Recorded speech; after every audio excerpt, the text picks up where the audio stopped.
আমরা যে প্রথাকে পালন করতে গিয়ে প্রথাগতভাবে ইসলাম চর্চায় অবহেলা করতে করতে কুসংস্কারে আচ্ছাদিত হতে হতে এক সময় আমরা ইসলাম থেকে বের হয়ে আমরা হিন্দুও হই না, খ্রিস্টানও হই না, ইহুদিও হই না, নাস্তিকও হই না, কিন্তু আমরা মুসলমানও থাকতে পারি না। অপসংস্কৃতির আগ্রাসনে আমরা আষ্টে পৃষ্ঠে জড়িয়ে আমরা নিজেকে মুসলমান দোলে মোলে বানিয়ে রাখি, না এধার না ওধার। আল্লাহরও নারাজ করতে চাই না, শয়তানকেও নারাজ করতে চাই না, খুশি করতে হবে। এই জায়গায় এসে আমরা মুসলমানদের মধ্যে বাংলাদেশে মৌলিকভাবে দুই ভাগে বিভক্ত। ومن يبتغ غير الإسلام دينا فلن يقبل منه وهو في الآخرة من الخاسرين. وقال تعالى في مقام آخر: كنتم خير أمة أخرجت للناس تأمرون بالمعروف وتنهون عن المنكر وتؤمنون بالله ولو آمن أهل الكتاب لكان خيرا لهم منهم المؤمنون وأكثرهم الفاسقون. قال النبي صلى الله عليه وسلم: من رأى منكم منكرا فليغيره بيده فإن لم يستطع فبلسانه وإن لم يستطع فبقلبه وذلك أضعف الإيمان. وقال النبي صلى الله عليه وسلم: لا رهبانية في الإسلام، أو كما قال النبي عليه الصلاة والسلام. سبحانك لا علم لنا إلا ما علمتنا إنك أنت العليم الحكيم. رب زدني علما، رب اشرح لي صدري ويسر لي أمري واحلل عقدة من لساني يفقه قولي. رب يسر ولا تعسر وتمم علينا بالخير. আমরা সকলেই ইস্তিগফার করি। أستغفر الله الذي لا إله إلا هو الحي القيوم وأتوب إليه. أستغفر الله الذي لا إله إلا هو الحي القيوم وأتوب إليه. أستغفر الله الذي لا إله إلا هو الحي القيوم وأتوب إليه. لا حول ولا قوة إلا بالله. لا حول ولا قوة إلا بالله. لا حول ولا قوة إلا بالله العلي العظيم. الحمد لله. আল্লাহ পাকের মেহেরবানি, আজকে জুমআর এই বরকতপূর্ণ মুহূর্তে আল্লাহ তাআলা আমাদেরকে বাছাই করে হাজারো মুসলমানদের ভিতর থেকে বিশেষ বিবেচনায় আল্লাহ তাআলার ঘরে আসার, বসার, কোরআন থেকে কিছু কথা বলার এবং শোনার সুযোগ করে দিয়েছেন।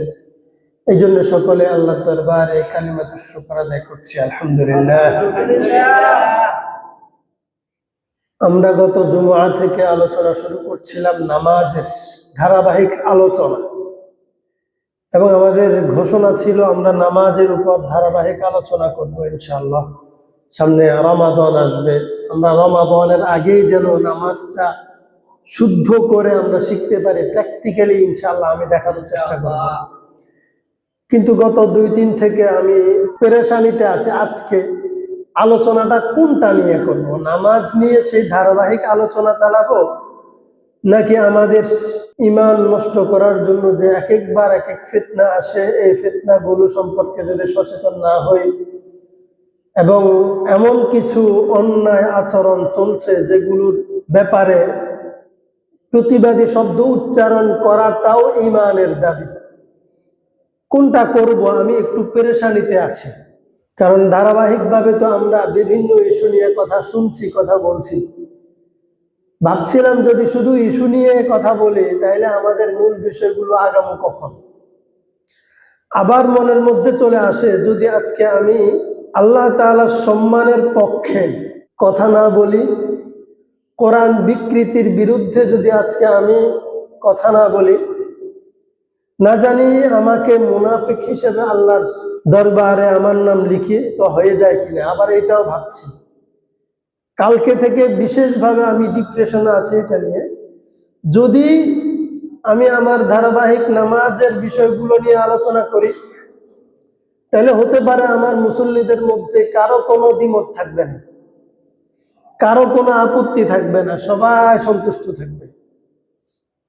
আবার যদি কোরআনের বিকৃতির বিরুদ্ধে, আল্লাহর শানে বেয়াদবির বিরুদ্ধে বলি, বলতে গেলে হতে পারে দুই তিনজন মানুষের খারাপ লাগবে, তারা বিরোধিতা করবে, চা দোকানে রাস্তাঘাটে সমালোচনা করবে। হুজুরের আর কোনো কাজ নাই, একবার একটা নিয়ে শুধু মসজিদ গরম করে, আর কি কাজ। এটাও হতে পারে। আমি ভাবছিলাম কোনটা করব। আবার মনের মধ্যে আসে 10 জন সমালোচনা করবে, এর ভয়ে যদি আল্লাহর কাছে মুনাফিক হয়ে যায় তাইলে উপায় কি হবে। আমি যদি মুনাফিক হয়ে যাই আমার মুসল্লিদের কি হবে, এটাও ভাবছি।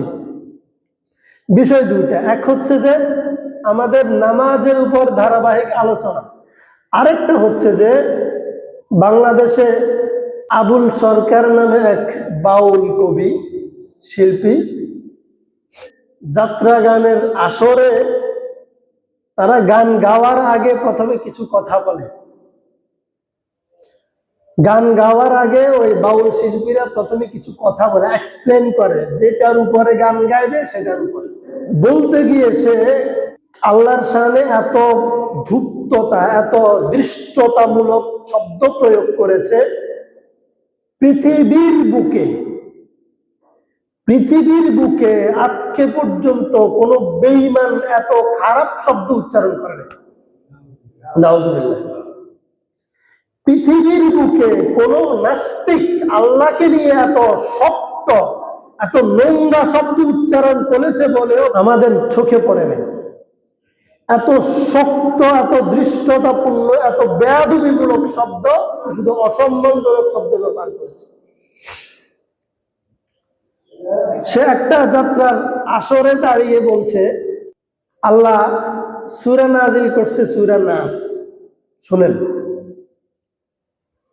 যে নাসের প্রথম সব আয়াতে আল্লাহ নাচতে বলে, নাস নাস কুল আউযু বিরাব্বিন নাস মালিকিন নাস। সে এটাকে বিকৃত করে কোরআন তিলাওয়াত বিকৃত করে ইচ্ছা করে করা, এটা তো বেঈমানি, এটা তো কুফরি। এবং কেউ যদি কোরআন তেলাওয়াত ইচ্ছাকৃত বিকৃত করে তার শাস্তি মৃত্যুদণ্ড ছাড়া দ্বিতীয় কোনোটা হতে পারে না। স্বইচ্ছায় সে সূরা নাসকে তেলাওয়াত করে বলছে আল্লাহ এখানে সব আয়াতে নাচতে বলছে। নাউজুবিল্লাহ বলেন। আল্লাহ এখানে নাচতে বলছে।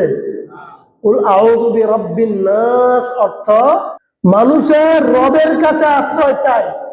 আল্লাহ বলে কুল, হে মানুষেরা তোমরা বলো আল্লাহর কাছে, আমার কাছে বলো, আউযু বিরাব্বিন নাস, মানুষের রবের দোহাই দিয়া মানুষের রবের কাছে আশ্রয় চাও। যে আমি মানুষের রবের কাছে আশ্রয় চাই। মালিকিন নাস, মানুষের মালিকের কাছে আশ্রয় চাই। ইলাহিন নাস, মানুষের ইলাহির কাছে আশ্রয় চাই। মিন শাররিল ওয়াসওয়াসিল খান্নাস, খান্নাসের কুমন্ত্রণা থেকে, খান্নাসের কে ষড়যন্ত্র থেকে, শারারাত থেকে, খারাপি থেকে আল্লাহর কাছে আশ্রয় চায়। মিনাল জিন্নাতি ওয়ান নাস, জিন এবং মানুষ শয়তানের ওয়াসওয়াসা থেকে, খারাপি থেকে আল্লাহর কাছে আশ্রয় চাই।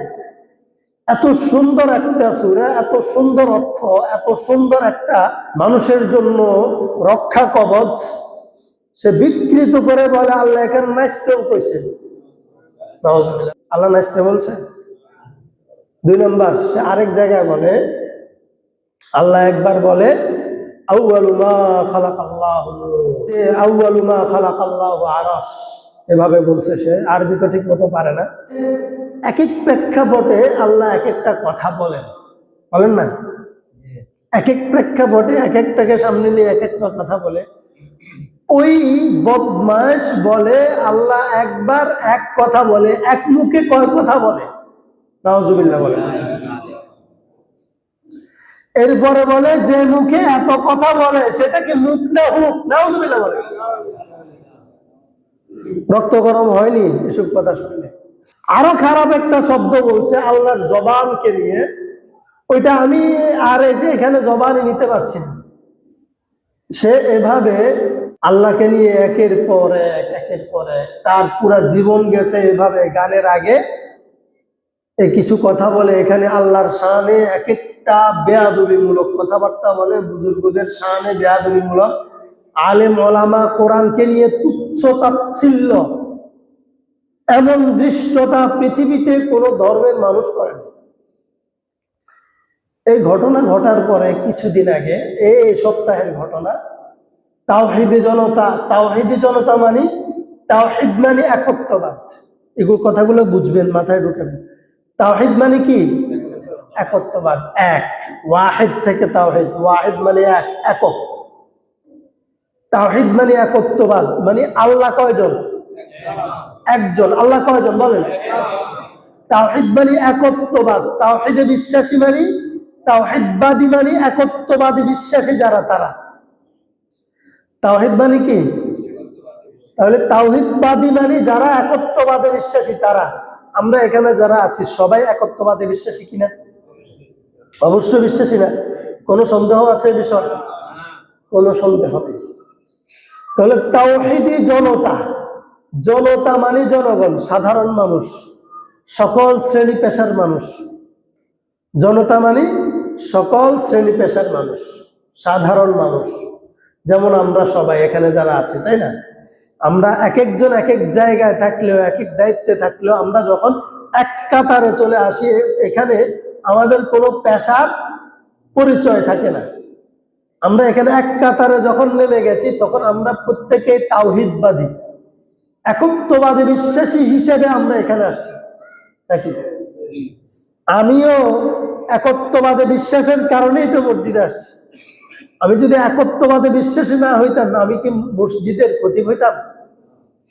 আপনারা যদি একত্ববাদে বিশ্বাসী না হইতেন, মসজিদে নামাজ পড়তে আসতেন না। তাহলে আমরা যে সবাই মসজিদে একত্রিত হয়েছি, যেই পরিচয় একত্রিত হয়েছি, ওই পরিচয় হচ্ছে, প্রধানতম পরিচয় হচ্ছে আমরা সবাই তাওহীদবাদী, একত্ববাদে বিশ্বাসী। এই জন্য আমরা মসজিদে যত মুসল্লি আছি, যতজন উপস্থিত আছি, আমরা প্রত্যেকেই হলাম তাওহীদি জনতা। কি? তাওহীদবাদী জনগণ, তাই না? তো তাওহীদি জনতা সেখানে যারা ছিল, যে এলাকায় আল্লাহকে নিয়ে দৃষ্টতামূলক কথা বলেছে, বেয়াদবিমূলক কথা বলেছে, খোদাদ্রোহী আচরণ করেছে, সেই এলাকার তাওহীদি জনতা তারা কি চুপ করে বসে থাকতে পারবে বলেন? আচ্ছা, আপনাদের সামনে যদি কেউ আপনাদের আল্লাহকে নিয়ে গালি দেয়, কোরআন অপব্যাখ্যা করে, কোরআন বিকৃত করে, ব্যঙ্গ করে, আপনাদের নবীকে নিয়ে ব্যঙ্গ করে, আপনারা কি বলবেন যে থাকে এটা তার অধিকার, আমি বাড়াইতে চাই, মেহমান আছে? পারবেন কেউ? সম্ভব? হযরত আবু বকর সিদ্দিক রাদিয়াল্লাহু তাআলা আনহু, তার সামনে এক ইহুদি রাসূল সাল্লাল্লাহু আলাইহি ওয়াসাল্লামকে নিয়ে গালি দিয়েছে। আল্লাহর হাবিবকে নিয়ে দৃষ্টতা দেখানোর সাথে সাথে তার জবান থেকে কথার রেশ বাতাসের সাথে মিলার আগেই আবু বকর সিদ্দিক রাদিয়াল্লাহু তাআলা আনহু ঈমানের চেতনায় উজ্জীবিত হয়ে তার গালে যত শক্তি ছিল সব শক্তি দিয়ে থাপ্পড় দিয়েছে। সে গিয়ে আল্লাহর হাবিব সাল্লাল্লাহু আলাইহি ওয়াসাল্লামের কাছে নালিশ করছে। ডাকলো, আবু বকরের দিকে আসো, আত্মপক্ষ সমর্থনে কিছু বলার তোমার থাকলে বলো। তুমি কি তাকে থাপ্পড় দিয়েছো? হ্যাঁ দিয়েছি। কেন দিলে? বলে, ইয়া রাসূলুল্লাহ সাল্লাল্লাহু আলাইহি ওয়াসাল্লাম, সে যদি আমাকে 100টা গালি দিত আমি ধৈর্য ধরতাম, সহ্য করে যেতাম। সে আমার সামনে এত বড় দুঃসাহস, আমার জীবনের চেয়ে প্রিয় যে ব্যক্তি, আল্লাহর সবচেয়ে প্রিয় হাবিব মুহাম্মদুর রাসূলুল্লাহ সাল্লাল্লাহু আলাইহি ওয়াসাল্লামের শানে বেয়াদবি করেছে, তাকে নিয়ে সে গালি দিয়েছে, আমি সহ্য করতে পারিনি, তাৎক্ষণিক অ্যাকশনে গিয়েছে। আল্লাহর হাবিব সাল্লাল্লাহু আলাইহি ওয়াসাল্লাম আবু বকরকে বলেন নাই তুমি এটা ভুল করেছো, এটা বলেন নাই, এটা বলেন নাই, কারণ এটাই ইসলাম। লা ইউমিনু আহাদুকুম, আল্লাহর হাবিব সাল্লাল্লাহু আলাইহি ওয়াসাল্লাম বলেছেন, ততক্ষণ পর্যন্ত কোনো মানুষ মুমিন হবে না, খেয়াল করবেন, ততক্ষণ পর্যন্ত কোনো মানুষ মুমিন হবে না, কোনো ব্যক্তি মুমিন হবে না, হাত্তা আকুনা আহাব্বা ইলাইহি মিন ওয়ালিদিহি ওয়া ওয়ালাদিহি ওয়ান নাসি আজমাইন, যদি কোনো ব্যক্তি তার জীবনের চেয়ে, তার বাবা মায়ের চেয়ে, তার সন্তান সন্ততির চেয়ে, পৃথিবীর সমগ্র মানব সম্পদ থেকে, মানব জাতি থেকে আল্লাহর হাবিবকে বেশি ভালো না বাসবে, সে মুমিন হবে না। এখন আল্লাহর হাবিবকে গালি দিবে, আমি বলবো আমার বাড়িতে মেহমান আছে, আমার দোকানে কাস্টমার বসে আছে, আমার খেতে বদলা আছে, কাজ আছে, ফসল আছে, আমার এখন ব্যস্ততা আছে, পারিবারিক ব্যস্ততা আছে, আমি এখন এখানে সময় দেওয়ার মতো আমার ফুরসত নাই। সে ইমানদার কিনা? কেন ইমানদার নয়? কারণ তার সামনে রসুলের সম্মান, আর একদিকে তার পরিবার, পারিবারিক অবস্থা, ব্যক্তিগত প্রয়োজন, একদিকে রসুল, একদিকে তার ব্যক্তি জীবন, দুইটার মধ্যে সে যেটাকে প্রাধান্য দিল সেদিকেই তো গেল। সে যেহেতু রসুলের সম্মানকে এড়িয়ে তার পরিবারের কাজে, ব্যক্তিগত কাজে চলে গেল, তাহলে যেন সে রসুলকে কম ভালোবাসে, তার পরিবার চেয়ে কম, তার পরিবারকে সে বেশি ভালোবাসে, এটাই তো। আর রসুল বলেছেন তাইলে সে প্রকৃত মুমিন নয়। হযরত ওমর রাদিয়াল্লাহু তাআলা আনহু বলেন, ইয়া রাসূলুল্লাহ সাল্লাল্লাহু আলাইহি ওয়াসাল্লাম, আমি আমার পরিবারের চেয়ে, সন্তান সন্ততির চেয়ে, দুনিয়ার যা কিছু আছে সব কিছুর চেয়ে বেশি আপনাকে ভালোবাসি, কিন্তু আমি আমার জীবনের চেয়ে আপনাকে বেশি ভালোবাসতে এখনো পারিনি। নিজের জীবনের চেয়ে বেশি আপনাকে ভালোবাসি না, এখন কি আমি মুমিন হইতে পারবো? আল্লাহর হাবিব সাল্লাল্লাহু আলাইহি ওয়াসাল্লাম বললেন না। তখন ওমর রাদিয়াল্লাহু তাআলা বলে, হ্যাঁ, এই মুহূর্তে আমি ঘোষণা করলাম আমি আমার জীবনের চেয়ে বেশি আপনাকে ভালোবাসি, এখন কি আমি মুমিন হতে পারছি? রসুল বলে, হ্যাঁ, এখন তুমি মুমিন হয়েছে।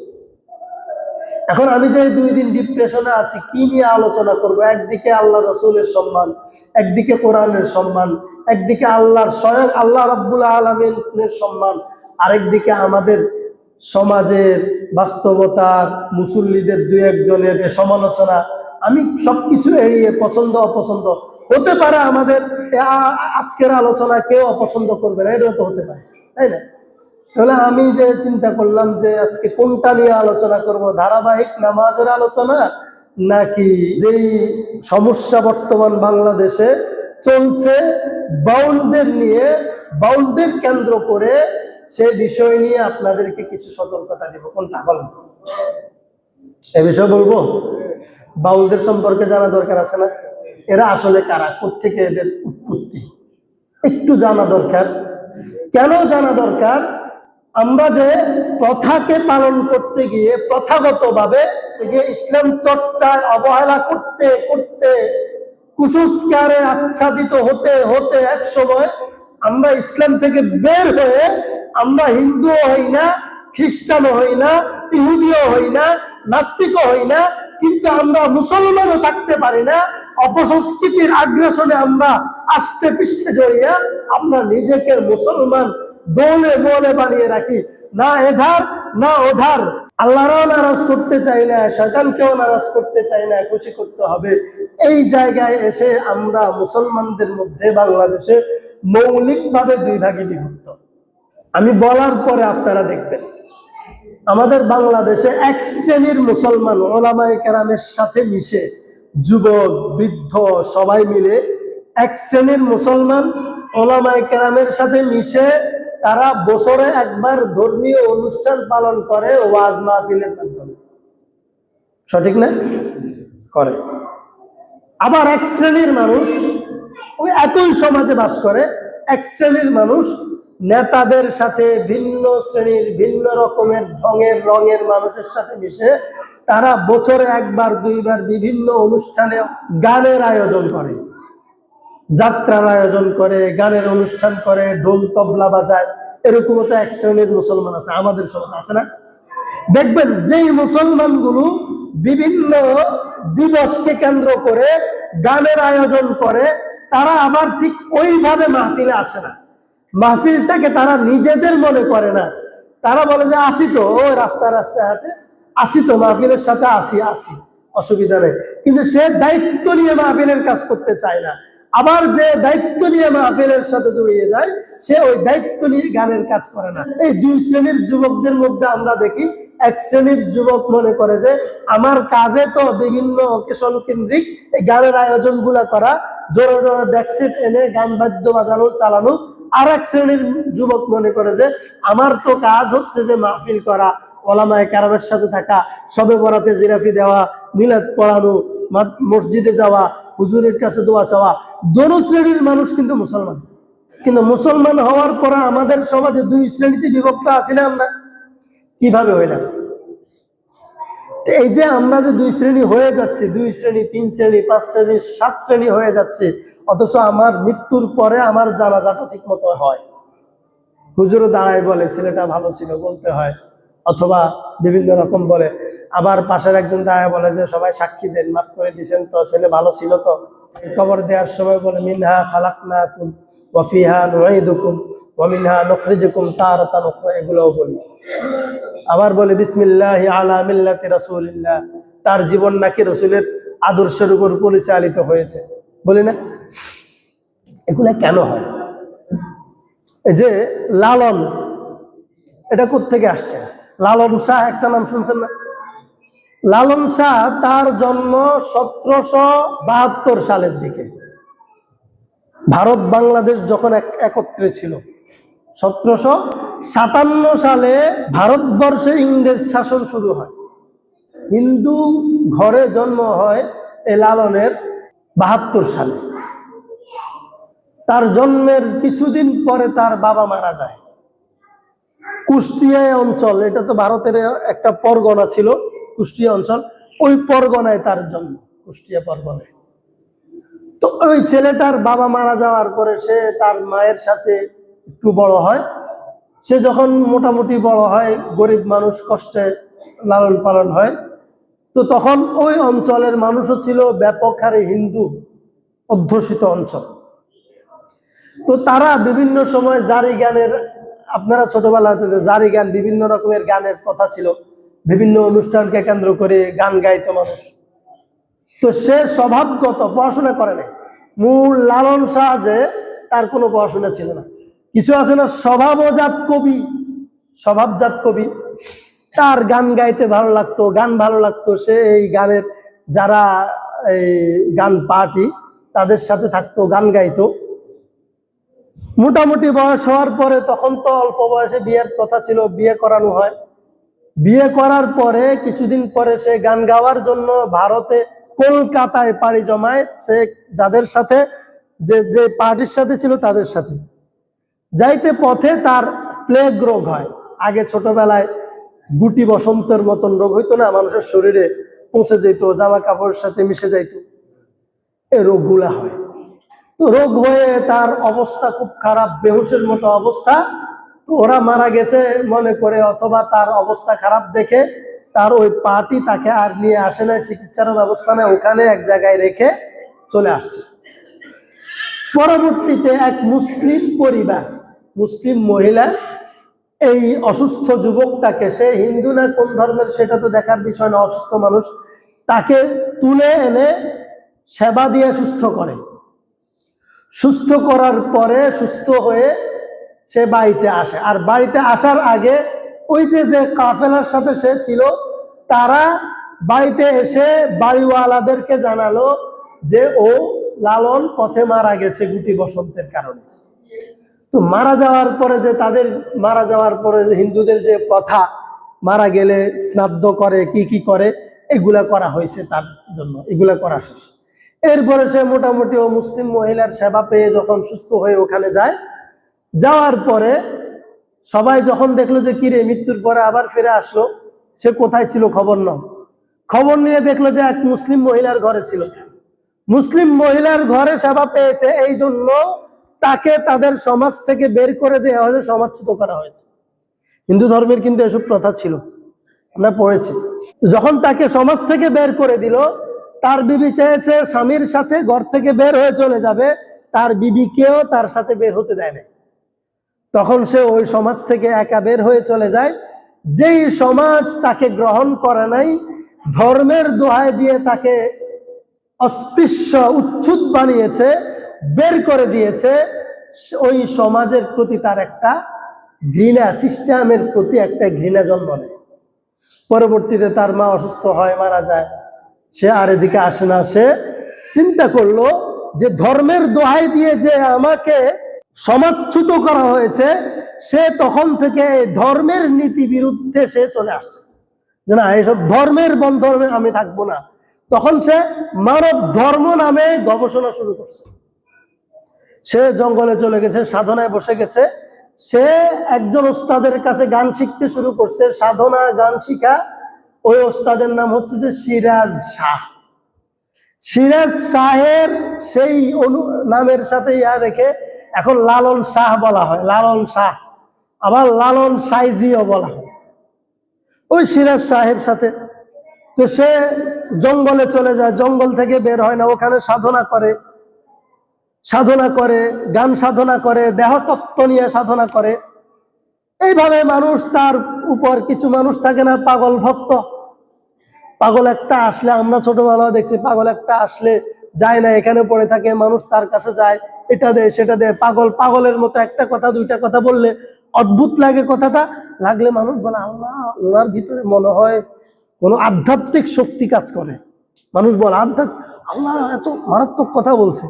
পাগল যদি একটা অদ্ভুত কথা বলে, মানুষের মধ্যে এটা একটা ইফেক্ট হয়, মানুষ মনে করে পাগলের মধ্যে মনে আধ্যাত্মিক শক্তি চলে আসছে। এইভাবে ওই লালন শাহ, ফকির লালন, সে আধ্যাত্মিক গুরু হয়ে যায়। লম্বা শক্ত বলবো না, মূল কনসেপ্টটা আপনাদেরকে দিচ্ছি।